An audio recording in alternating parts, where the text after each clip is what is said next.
ইচ্ছা করে আজকে জোর কদমে আমাদের রান্না চলছে। এখানে হবে হচ্ছে পুঁই শাক চিংড়ি মাছ দিয়ে।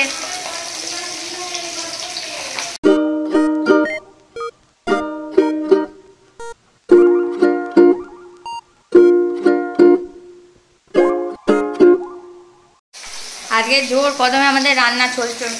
এখানে হবে হচ্ছে পুঁই শাক চিংড়ি মাছ দিয়ে। পেঁয়াজ এখানে আমি এনেছি 3টে। তো যেটা বলছিলাম, এখানে হবে মেয়েটার মাছ ভাজা। আজকে মা প্রচুর বাজার করে এনেছে। আর হবে হচ্ছে আমাদের এখানে হচ্ছে ভাপা ইলিশ। এটা হবে, পুঁই শাক হবে, অনেক বাজার দেখাচ্ছি।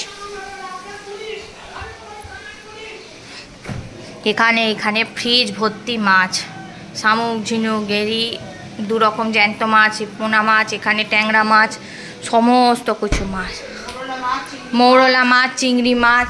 এখানে ভর্তি বাজার, মোচা থোর এঁচো সব, না মোচা গাজর ওল সব হবে।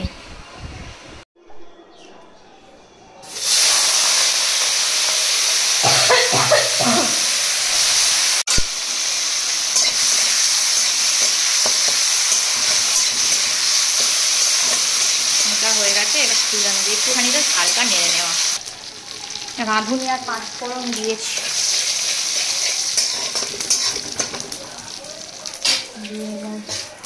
এখানে দাও পেঁয়াজগুলোকে দিয়ে দিলাম। এত পেঁয়াজগুলো কালো মতো, রসুন আছে।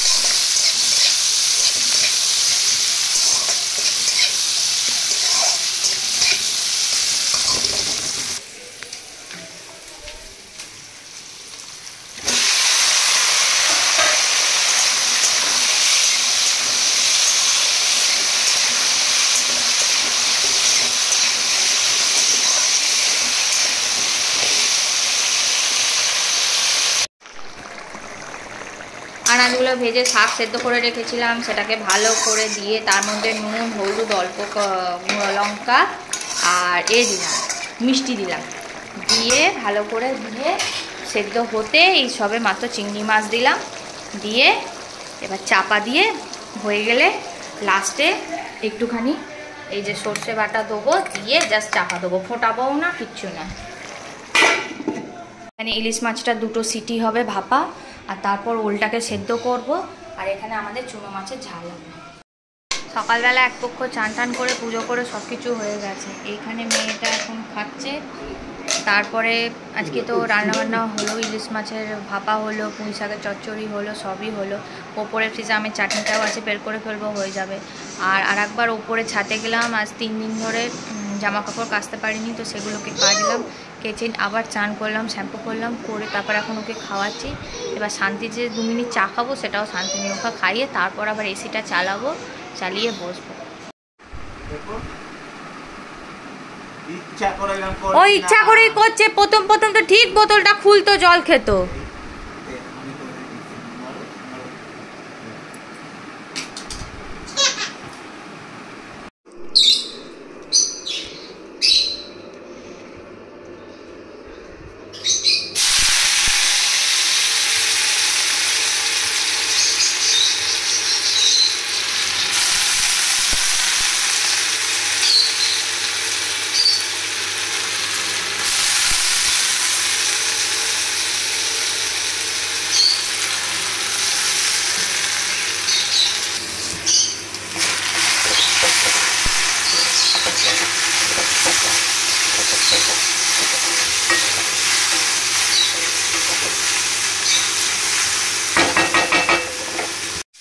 এখানে মেয়ের আলু ভাজা হয়ে গেছে, আটা মেখে রেখেছি, রুটি করে দেবো, হয়ে যাবে।